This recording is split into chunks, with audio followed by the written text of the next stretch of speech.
Magandang araw sa inyo mga banateros. Eto na nga, nasunog po ang Congress. Naku po, bakit kaya ano nangyari dito? Kasi nga po, dahil po sa mga sagot ni Joey, nasunog po itong si Congressman na Abante. Ibig sabihin no, napahiya ho, na talaga nga namang sabi nga, masasabi nating nabaon. Bakit nabaon? Kasi nga po, kahit pilit na ipinababagsak o pilit na pinapaamin o pilit na pinapahiya ni Abante si Joey Cruz na isang vlogger, ay hindi niya po nagawa. At kabaligtaran pa ho ang nagawa niya, kung saan etong si Congressman Abante ay sunog sa mga sagot ni Joey Cruz. Naku, palakpakan natin yan. Ang lupit mo. Alam mo, sa totoo lang ha, napahanga mo ako dito ha, napabilib mo ako dito dahil talagang sunog na sunog itong Congress na ito sa'yo. Naku, maraming salamat. Sana hindi ka magbago, hindi ka tulad nung dating pumapel doon sa Senado. Naalala niyo yun? O, di ba? Pero sa tingin ko, hindi naman po katulad ito ni TP. Alam naman po natin, to si Joey, talagang, alam mo maganda dito kay Joey, hindi ho bida-bida. Yan ang napaka-importante, hindi ho epal. Siya ho naman ay pag hindi niya alam ang topic, pag pinanonood ko ito, kanya po itong inaamin at tinatanong pa nga sa audience minsan, maganda ho yun. Ibig sabihin talagang makikita mong galing sa puso ang kanyang mga sagot. Kaya dito ho sa nangyari ho dito sa kamera, talagang sunog na sunog po itong si Congressman Abante. Kaya ako sa iyo, Joey, bumalik ka sa kamera, tapos magdala ka ng petroleum jelly, ha? Tapos pahiran mo si Abante. Pagkapahid mo, dumila ka na rin. Gumanong ka, gano'n. Gano'n na lang. Para naman hindi na umulit itong si Abante sa kanyang pagtatantrums. Alam nyo kasi ito si Abante, para po itong, alam mo yung tatay mo. Yung tatay mong na nagtatantrums, yung tatay mong parang grumpy old man, parang ganun. Parang ganun kasi si Abante. Para ho siyang hindi makatanggap ng sagot, ika nga. Alam mo, baka sabihin mo na naman baka meron ka na naman unjust vexation na magaganap diyan. May pa-libel ka pa dito kay Joey. Una sa lahat, ito sasabihin ko sa iyo ito po ay may relationship sa inyong trabaho. Bakit kanyo? Ang relationship nito sa trabaho ninyo ay una-una, kayo ay isang congressman, representante ng inyong distrito. Ano ibig sabihin ng representante? You represent, 'di ba? Sa English, you represent the people of your district. If you are representing your people on your own district, you should know how to listen. Ang problema, hindi ka marunong makinig sa sagot ni Joey. Nagtatanong ka, pero hindi ka nagtatanong para alamin ang sagot. Nanananong ka lang. Ibig sabihin, nakafix na sa utak mo yung sagot, naghahanap ka lang ng butas para mapahiya mo si Joey. Yun ang problema sa'yo, Abante. Matuto kang makinig. Ito since ikaw naman na isang bishop, di ba? Ikaw naman na isang religious, ika nga. Bibigyan kita ng konting tip. Alam mo ba, ang Panginoon nagbigay ng 2 tenga at 2 mata at iisang bibig ang binigay. Imaginein mo na lang yun. May purpose po yan. Ang lahat ng pagka-create ng Panginoon sa mukha natin may purpose. Hindi ho pwedeng baligtad ang ilong. Imagine mo, pag baligtad ang ilong, nakaganon, nasa taas ang butas. Pag umulan, lunod, di ba? O kaya pag nag-swimming, yari ka. No? Bakit merong ganito? Para mag-block po ng tubig na tumutulo sa mata. Ganun po yan. May purpose ang lahat ng bagay kung bakit inilagay yan sa mukha mo. Ewan ko kung anong purpose nitong nunal ko. Anyway, totoo naman. May purpose yan. Bakit 2 tenga mo at hindi iisa? At bakit hindi iisa lang ang mata? Hindi naman siguro weird kung nagsimula pa lang isa mata nandito sa gitna, di ba? Bakit kailangan 2 pa? I-reserve yung isa naka-zoom, yung isa naka-wide. Hindi po, di ba? Bakit? Ang ibig lamang pong sabihin nito, makinig ka. Matuto kang makinig ng 2 beses bago ka magsalita. Matuto kang mag-observe ng 2 beses bago ka magsalita. Yung prinsipyo na yan ay tinatawag na slow to speak, 'di ba? Huwag ka muna magsalita, matuto ko munang makinig sa tao. Yun ang problema sa Abante. Kaya sinasabi ko sa iyo, may relationship ito sa trabaho mo, itong pagpuna ko. Baka mamaya meron ka na naman. Wala namang relationship yan. That's personal. Hindi personal ito. Matuto kang makinig sa constituent mo. Yan ang problema sa hindi ka nakikinig. Dahil nga, feeling mo, ikaw ay isang bishop, you are in the authority, you are a congressman, kaya tuloy, hindi ka na marunong makinig sa mga tao mo. That's your problem, Abante. Kaya, init na init ka ng ulo dito kay Joey. Pati yung pagmumura, ginawa mong libel nung una, tas binawi mo pa nga eh. After mo sabihin na libel, unjust fixation na eh. Pero hindi po kasi. Pakinggan po natin itong pagsunog po ni Joey dito kay Abante. At the very most, I do not like your performance as a member of the 19th Congress. Yari ka. Nayari ka dun, ha? Insulting me on my public official functions, or it is a personal accusation on me? It's not a personal accusation, Mr. Chair, and I think we have agreed early on that we do not have any personal relationship. Yes, so that's right. just... Pero ito, ang sabi ni Elijah, okay lang yon kung yan ay sinabi. Yun ang pinakamasakit, ano? Na sinabi niya, we do not have personal relationship. Pantakin mo kunwari sabihin sa iyo ng jowa mo yun. Akala mo kayo na. Yung pala, we don't have any personal relationship. Pineperahan lang kita. Hindi, biro. Biro lang, walang gana. Yeah? Ang sakit nun. Tuloy. In my official functions as a public servant. Alam mo ba yung official functions ko? Yes, Mr. Chair. And alam mo. So therefore, hindi ka naniniwala sa aking official functions kaya tinawag mo akong gago. No, Mr. Chair. Kita mo yung logic niya? Porket tinawag siyang gago, hindi daw naniniwala sa official function niya. Maybe what he meant by this is, sandali, congressman ako, ba't mo ako tinawag na gago? Hindi mo ko, wala kang karapatan tawagin akong gago kasi congressman ako, mataas ako. Maaring ganun ang ibig niya sabihin, o maaring sinasabi niya, wala namang relationship yun sa trabaho ko, yung pagsalita mo ng gago. Yun ang hindi maintindihan ni Abante. Yung expression na gago, ibig sabihin, gago ka. Ibig sabihin, yung ginagawa mo, isang kagaguhan. Ano bang ibig sabihin pag sinabi mong gago? 'Di ba parang aside mas mas matindi ito doon sa stupid ka. 'Di ba? O mas tanga ka. Ito pa ay mas matindi, gago ka. Ibig sabihin nun, yung ugali mo gago, masama, hindi maganda yung ginagawa mo, puro kagaguhan. Ibig sabihin ng pag sinabi mong puro kagaguhan, 'di ba? Alam mo na ibig sabihin nun. Lahat ng ginagawa mo isang malaking katarantaduhan, isang kagaguhan. So yun yung sinasabi ni Joey, which relate doon sa trabaho niya.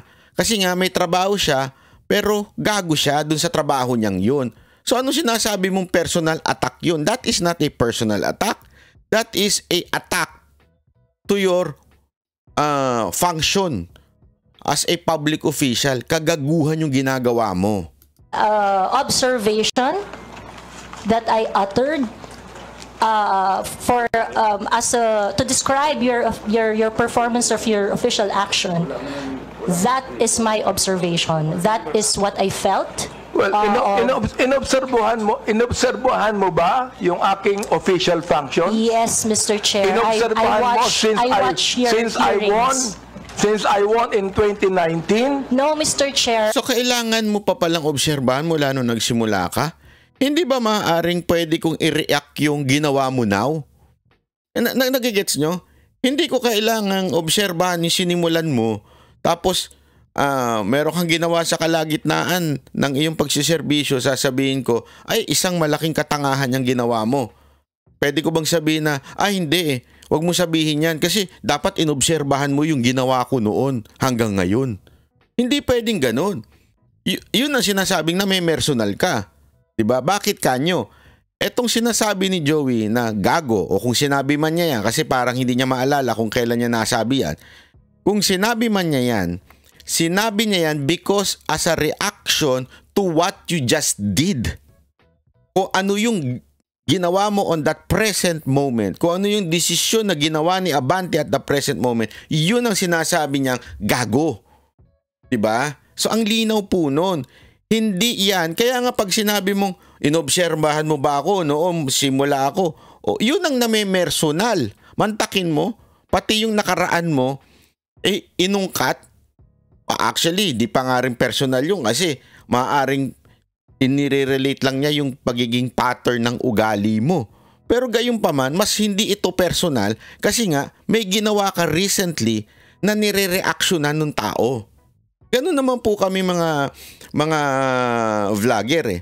We react on what you are doing, not who you are. We do not care who you are.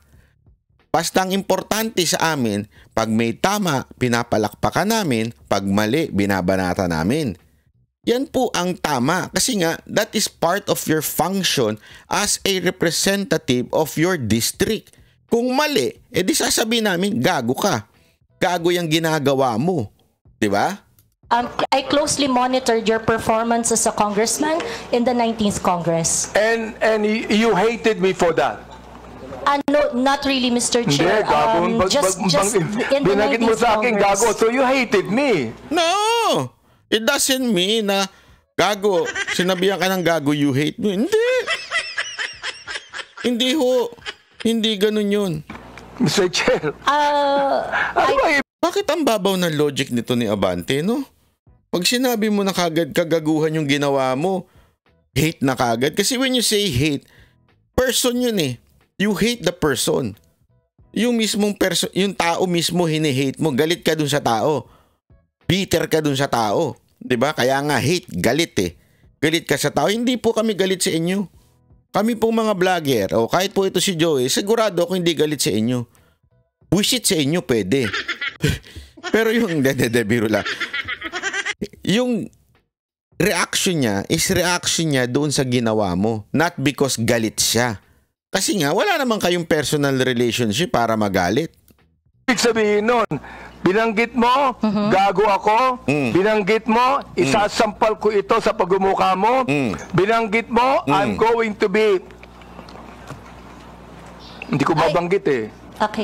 If you prepared, binanggit mo yun eh. Oo. Therefore, you hated me. Hindi pwedeng sabihin mo sa akin na you love me. Is that the person that you said that you love me? I love you and because of that, isasampal ko ito sa'yo. May I respond, Mr. Chair? Yeah, go ahead. Sige, Mr. Chair, go ahead, respond. At the very most, I do not like your performance as a member of the 19th Congress. But hate is such a powerful word because we established earlier that we do not have any personal relationship or any personal Mr. Chair, binanggit mo yung human rights. Yes, binanggit Mr. mo yan kanina, di ba? Correct, Mr. Therefore, Chair. Mr. Chair, you violated my human rights. Why? Because when you said those profanities, those insults, yung gago, yung isasampol ko ito sa pagbubuka mo, you violated my human rights. Violated your human rights? Human rights? Karapatan saan?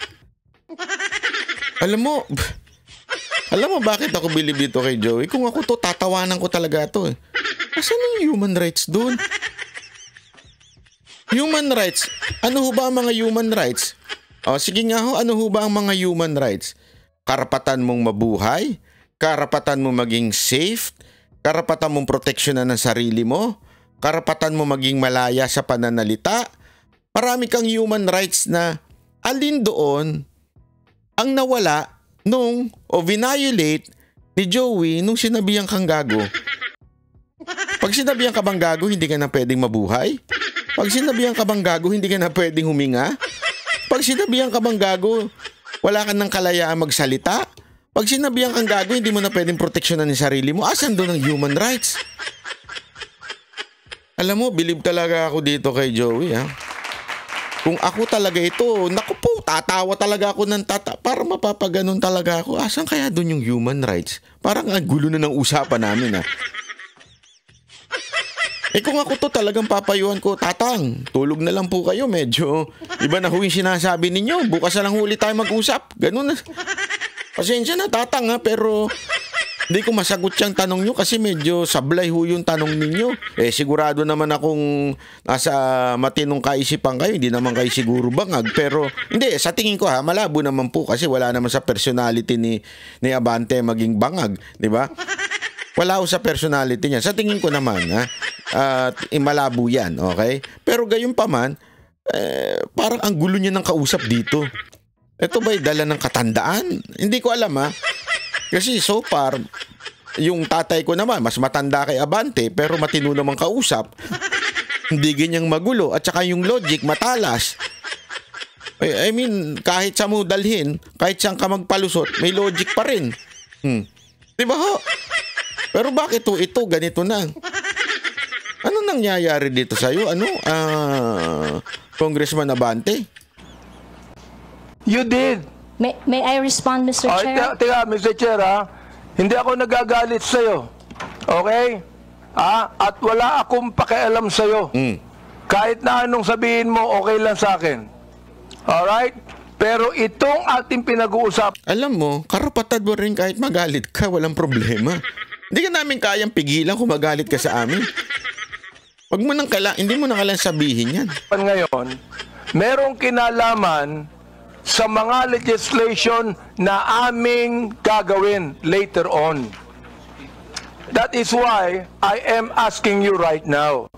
Sapagkat napakahalaga nito. Ito daw, kaya daw niya tinatanong ito kasi para sa mga legislation na gagawin nila. Okay? Again, babalik na naman po tayo dyan. Parang nakalimutan ata ni Sir, Article 3, I think Section 4 yun. No law. Walang pwedeng batas na gawin para ma-curtail ang freedom of speech. As a matter of fact, sinabi nung isang congressman dyan, pangalan nun si Congressman Geraldine, sinabi niya dyan na kaya nga hindi pa pwedeng maglagay ng magsusupil Parang sinasabi niya, digital lang yung parang magmo-monitor lang. Tama siya doon. Hindi pa pwede talagang gumawa ng isang grupo na magpipigil sa yung magsalita. Hindi pa pwede yan. That is malabo po 'yun. Meron kang karapatang magsalita kahit saan mong tingnang anggulo. Meron kang karapatang magsalita. Ngayon, okay? Etong sinasabi niyang gagawa daw sila ng batas. Anong batas ang gagawin nyo? Meron tayong batas against false news. Meron na tayong batas against libel. Ibig sabihin po against libel. Isang libel na against sa mga nagsasabi ng kasinungalingan patungkol sa'yo. Meron na tayong defamation. Lahat meron na tayong batas. Ano pang idadagdag nyong batas? Hindi ko maintindihan. Lahat yan pasok dun sa batas na yan. Hindi ho, sir. Pasensya na, pero I beg to disagree. Lahat po ng sinasabi ninyo, meron ng batas. Ngayon, pagmumura, may batas din po dyan. As a matter of fact, meron nga desisyon ng Supreme Court dyan.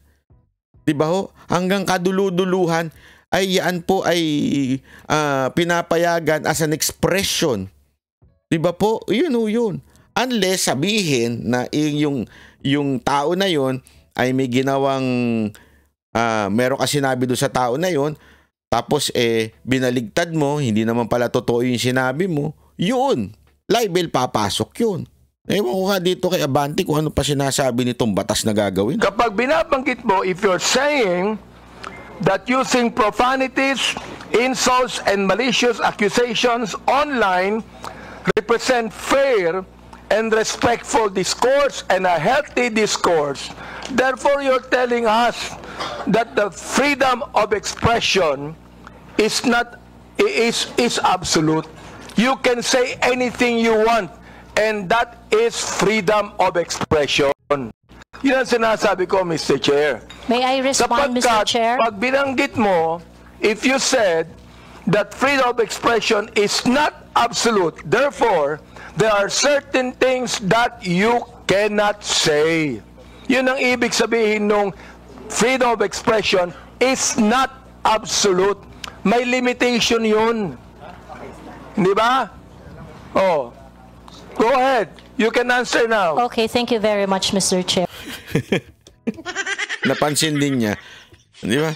Napansin din niya ang daldal niya. Sige na nga, go ahead. Magsalta ka na. Mr. Chair, in the universal thoughts and ideas, there would always be a limitation. The freedom of speech is not absolute.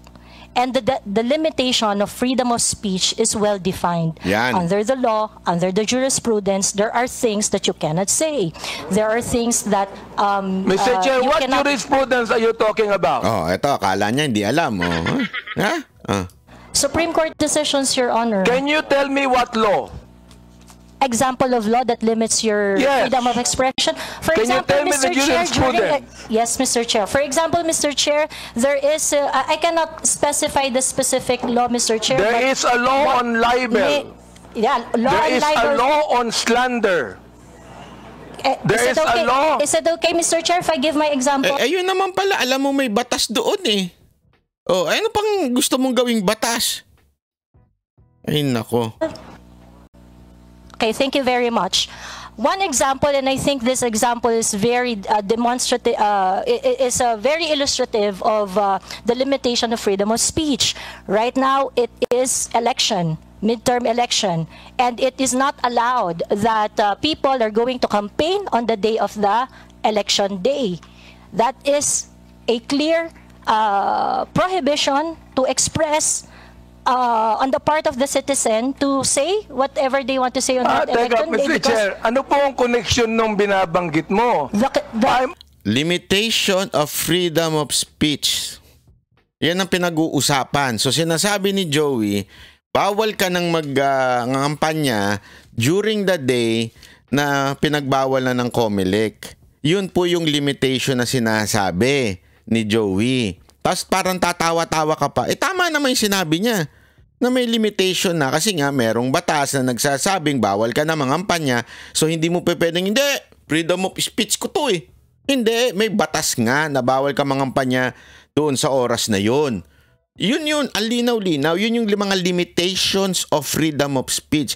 Yung limitations of freedom of speech mo, yung bawal magmura. Asan yan? Sige nga. Asan po yan sa ating konstitusyon na bawal magmura? May desisyon niya ang Supreme Court dyan eh. Ang putang ina ay isang expression. Hindi po yan na masasabi mong pumapaloob sa libel o defamation. Meron yan. Meron pong ano yan. Jurisprudence po yan. Asking you about the jurisprudence, I just told you that there is a law against on libel, on cybercrime. What you said today is libelous. What you said here is libelous. Why? Mr. Because Chair. there is a malicious intent. When you use profanities, when you use the word gago, there is a malicious accusation, and that is libelous. Mr. Chair, if that is your assessment of that And kind of statement, listen, you not will only have your... libelous, Mr. Chair. Dali lang ha. Not only libelous, ha? That is also unjust vexation on my part. May I respond, Mr. Chair? Go ahead. Okay, Mr. Chair, if you think that you are violated by my exercise of my freedom, you would have your right and No, be no, in court. Yun, akala ko magsosorry na naman eh. Ayan, ayoko na yung sorry na yun eh. Sa totoo lang, medyo hindi ko kursunada yung magsosorry.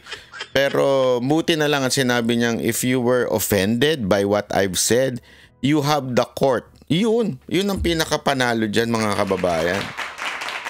So, sorry po mga kababayan I love the other vloggers na nagsorry po sa mga congressman. I know why they did that because ayaw ho nilang makulong.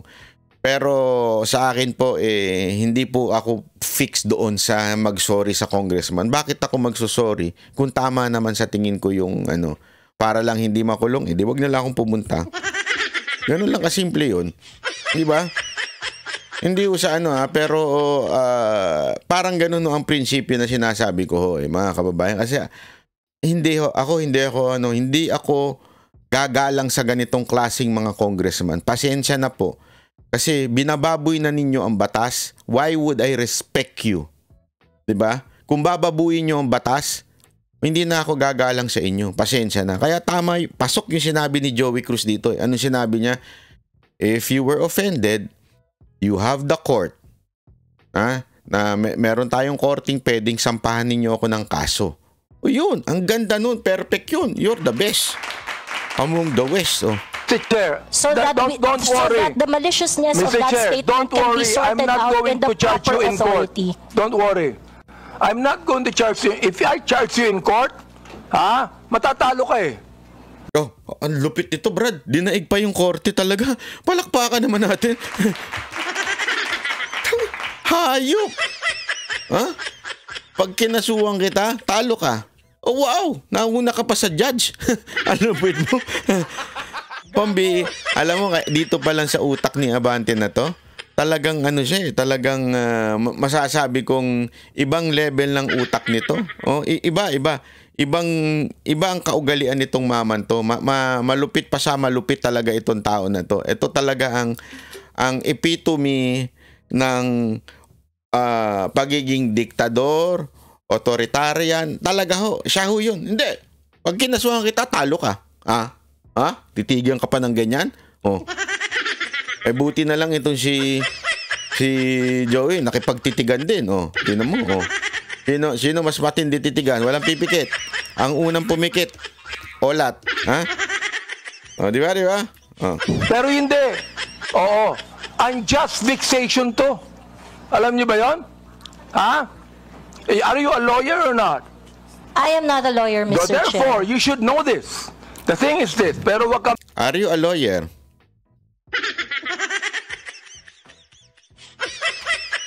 Ang sarap sagutin no? Yung tinanong siya, are you a lawyer? Ako sasagutin ko yan. No sir, are you? Hindi kasi sinasabi mo, mas magaling ka sa akin, di ba? Dahil di ka lawyer. O, parang sinasabi mo, hindi ka pala lawyer, di ka magaling. O ikaw ba? Lawyer ka ba?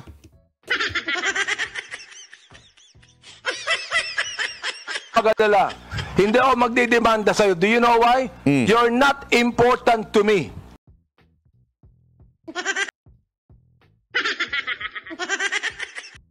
Hindi ka magdidemanda kasi you're not important to me. Why did you invite her? Sorry hindi ko makunik eh. Hindi pala sila importante sa'yo. Hindi pala importante si Joey. Ba't nyo inimbitahan?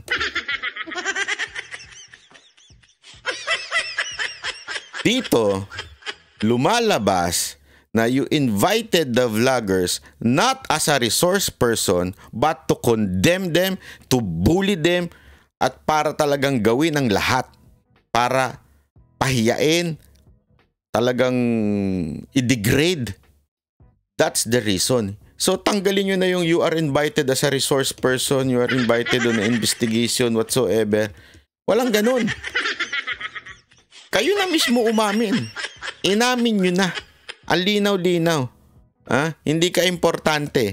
Kasi kung hindi pala importante, pauwiin mo na. Ba't mo pa kinakausap? Hindi ka pala importante. Alright? Ang dahilan lamang, kaya natin ginagawa ito para magkaroon kami ng idea kung anong legislation ang nais naming gawin. Pero ikaw, you are not important to me. Alright? Oo. Thank you, Mr. Chair. Yan. Huwag kang mag-alala. Hindi ako kailanman magdidemanda sa'yo. Alright? Kasi nga, takot ka. Alam mong matatalo ka. That's the truth. At korte ang magsasabi na talo ka. Korte magsasabi na mali ka. Kaya ka takot magdemanda. Yeah, that's the truth. You know why? Sasabihin lang sa'yo ng korte, sa tingin ko, opinion ko lamang po ito, ang yung sinabi niya mga jurisprudence noon, ang public official ay hindi dapat balat abante. Ay, mali. Balat sibuyas.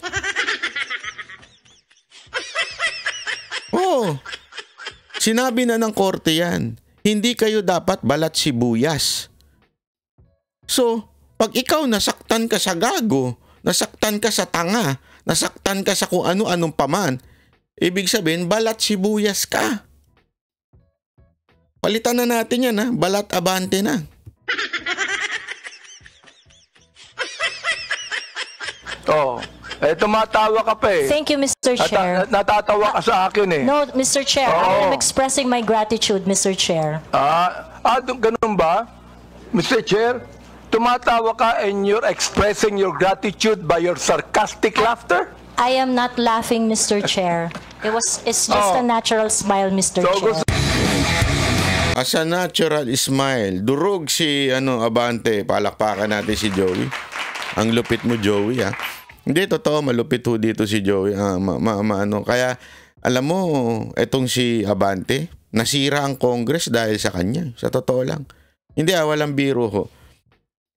Dito, lumalabas na sobrang sobra kayong authoritative o yung masyado kayong mataas ang tingin sa sarili, na wala ng karapatan ng mamamayang batikusing kayo o sabihan kayo ng hindi maganda.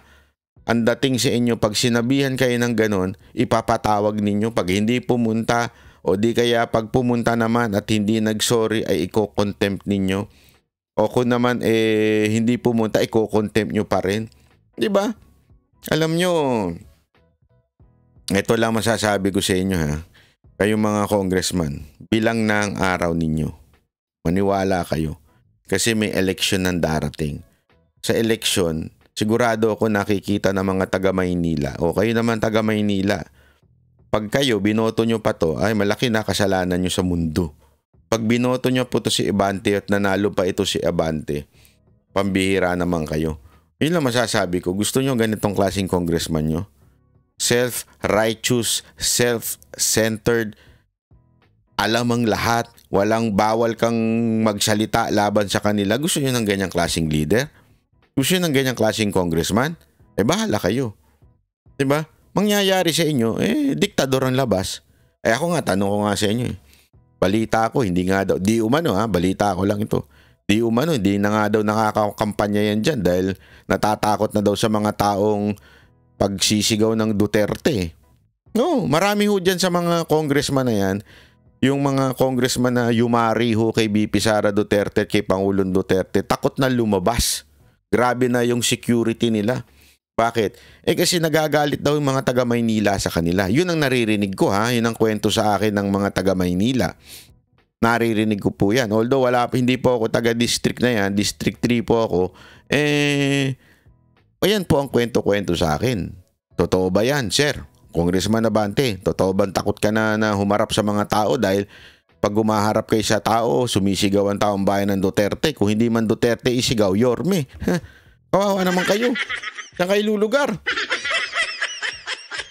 O baka naman dahil dyan, sinusulit mo na yung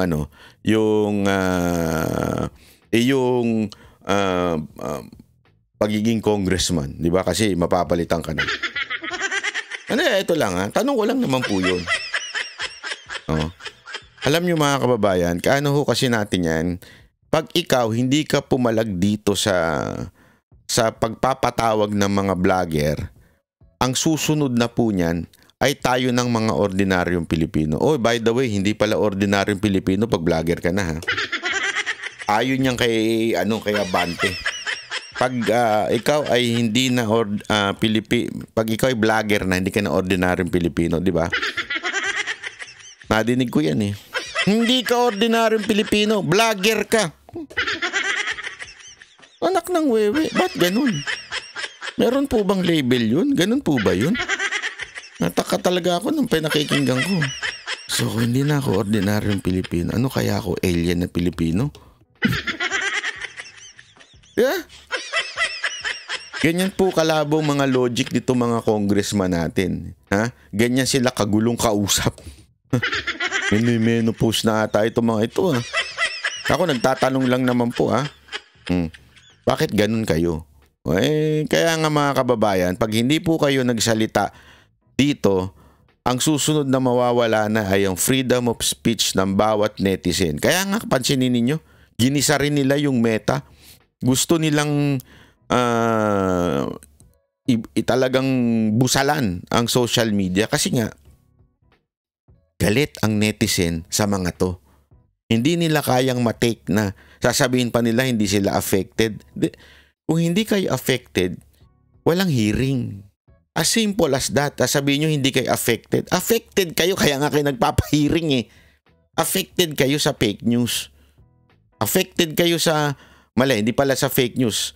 Affected kayo sa mga nangyayari o mga akusasyon sa inyo. Di ba? Yun ang totoo.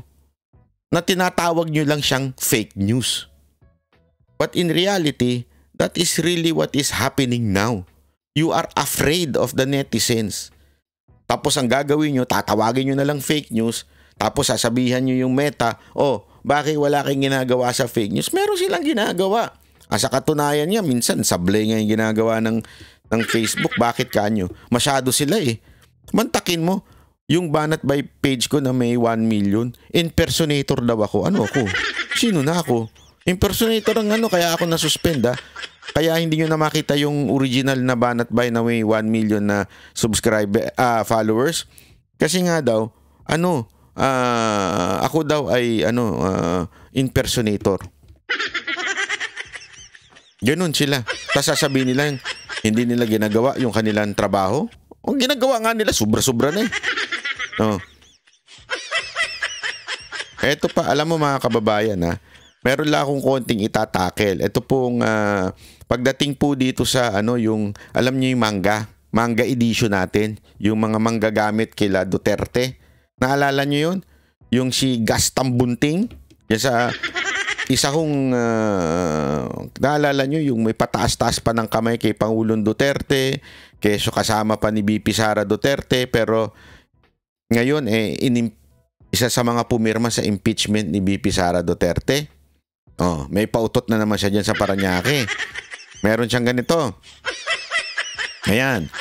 Parañaque former Mayor Joey Marquez at ex-Congressman Ed Zalcita in-endorse si Gaston Bunting. Yan ang nila. Kasi ang bago nilang ngayon, gusto ko si Gaston Bunting. Parang gusto ko si Gaston Bunting. Yung ginawa nilang Gus gusto. Ganun ang kanilang bagong ngayon. Ano naman problema dyan, Banat Bay? Ako ito lang. Sino ba ho itong mga nagsabing gusto nila si Gaston Bunting? Sino ho ba itong mga to? Ito lang naman po sila. Una, si former Mayor Joey Marquez. Sino po ba si former Mayor Joey Marquez? Siya po ay ito. Yan. Yan po si Joey Marquez na may kaso po, kinasuhan po ng threats at physical injury ng kanyang jowa. Yan lang naman po si Joey Marquez, okay? Kinasuhan po. Okay, malinaw po dito mga kababayan. Linawin ko lamang po, kinasuhan, inakusahan. Ibig sabihin po, wala po ako sinasabing guilty, pero may mga kaso po. Yun o yung shades of kanilang katauhan. Ika nga. So, Joey Marquez yan din po. At meron din po siyang dating kaso ng, basta may kaso po siya, hindi ko na lang na-i-post dito. May kaso din po siya, although it was naayos po ata, as far as I remember, may kaso po siya na tungkol po doon sa overpriced na broom, overpriced ammunition purchase, compost and garbage recycling equipment purchase. May mga kaso po siya dyan. Although, ang alam ko, siya po ay nakalusot dyan sa kaso na yan. Hindi ko alam kung paano nangyari, pero gawin pa man, yun po ang mga balita sa kanya, kay Joey Marquez po. Okay? Again, accusation po sa kanya yan, yan po ang kinaso sa kanya. Meron pa, sino pa po ba ito? Etong si Ed Zalcita. In-endorse din si Gaston Bunting. Sino po ba yan? Si Ed. Ito po yan, si Ed. Yan. May plundered graft charges were filed against several former incumbent official ng PRA, yung Philippine Reclamation Authority, previously known as Public Estate Authority at nandun po siya sa baba. Kasama po siya sa may kaso. Si Eduardo Zalcita o si Ed Zalcita, former congressman din yan. So isa rin po yan sa sumusuporta kay Gaston Bunting. At ito po yung iba pa niyang kaso. Ayan, pang-aabuso sa parliamentary immunity. Ayan, isang halimbawa dito yung may tinalakay siya nung October 14 hinggil sa mga aligasyon ng korupsyon laban dito kay Ed Zalcita laban sa mayor ng Parañaque na si Florencio Bernabe na nag-iisa sa privilege na inisa-isa niya sa privilege speech. Nang hingan ko ng panig si Bernabe, ang binigay niya sa akin ay isang lumang sulat. Kasi tinanong, inakusahan nito ni Ed. Congressman siya nun, di ba? Inakusahan niya yung mayor. Tapos anong sinabi niya dito? Meron siyang inabot na sulat na inabsuelto naman pala ni Zalcita mismo. At binuhay na lang yung kaso. Ayan nakalagay po dyan sa balita. Inabsuelto si mayor sa mga kasong ipinaparatang ngayon sa kanya. Ang ginawa, in other words, puro rehash na aligasyon at binuhay lang. Binuhay lamang po yung mga aligasyon na yon. Kasi nga, nakasulat dyan? Siguro, balak tumakbo sa pagka-mayor ni Zalcita. Ganun po siya. Isipin nyo eto pa. Meron din po siyang isa pang kaso. Di umano, okay? Ito po yung ang legacy scam. Naku po, dami ng kaso niyan. Ang issue, ayan balita na yan. Si Zalcita ay tumanggap daw. According to this article, di po ako nagsabi, yung article po. Tumanggap daw siya ng 150,000 retainer fee sa kumpanya ni Angeles. So ayan po ang mga masasabi nating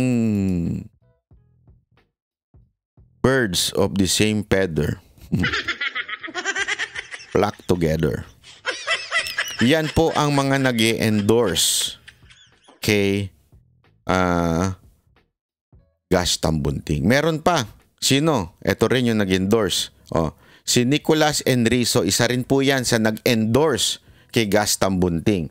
Ano pong nangyari? Sinibak sa Bicol Saro Party List. Tinanggal po. At ang pinalit ay si Brian Yamsuan. Tinanggal po ng sarili niyang party list. Etong si Nicolas. Si Nicolas ay ine-endorso din po si Gaston Bunting. Ang lupit, di ba? Yung mga nag-endorse kay Gaston Bunting kung ano-anong kasong kinasasangkutan. Di ba? Tapos eto naman, sinibak din sa Bicol Saro Party List. At ang pinalit, si Brian Yamsuan. Bakit?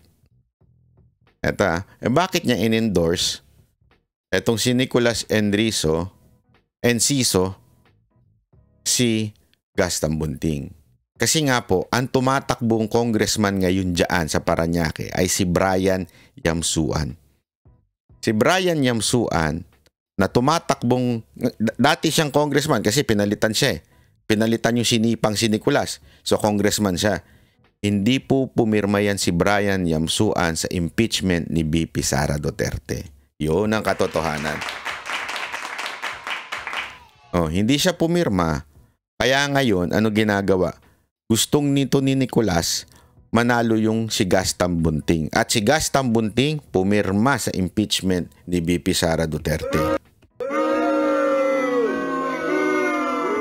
Alam nyo na kung bakit in-endorse ni Nicolas Enciso. Kasi nga din, nung siya ay nasipa doon sa Bicol Saro Party List, ang pumalit si Brian. Si Congressman Brian ngayon, dating, ibig sabihin, incumbent, siya po ay party list representative ng Bicol Saro. Siya po ay tumatakbo ngayong, congressman dyan sa Parañaque. Kaya mga kababayan, kung dyan sa Parañaque, lalo na yung mga Duterte supporter dyan, ikampanya natin to si Brian Yamsuan. Kasi hindi po ito, kahit anong pressure nito, noong time na pirmahan, hindi po ito nagpa-pressure at pumirma sa impeachment ni VP Sara Duterte. Nanindigan po ito sa mga Duterte. Kaya tayo mga Duterte supporter, suportahan po natin itong si Brian Yamsuan. Okay? Para sa kalinawan ha. At hindi lang... Sandali, hindi pa tapos. Mamadali ka ba, Natbay? Oh. At yan po si Gus Tambunting po. Nakita nyo naman kung sino yung mga nag-i-endorse sa kanya. Diba? Nakita nyo yung mga karakter ng mga nag-i-endorse kay Gus Tambunting.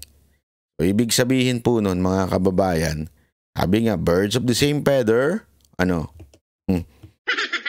Hindi natin alam kung baka naman sama-sama din sila.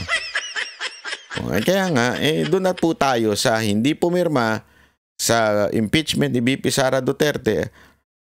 Wag na po nating iboto yung si Gus Tambunting na pumirma sa impeachment ni VP Sara Duterte. Okay? Doon tayo sa tunay na nagsisilbi at nanindigan para sa ating bayan. Ako po si Banat Bay. Thank you po. Yan ang Banateros, boses ng ordinaryo Pilipino.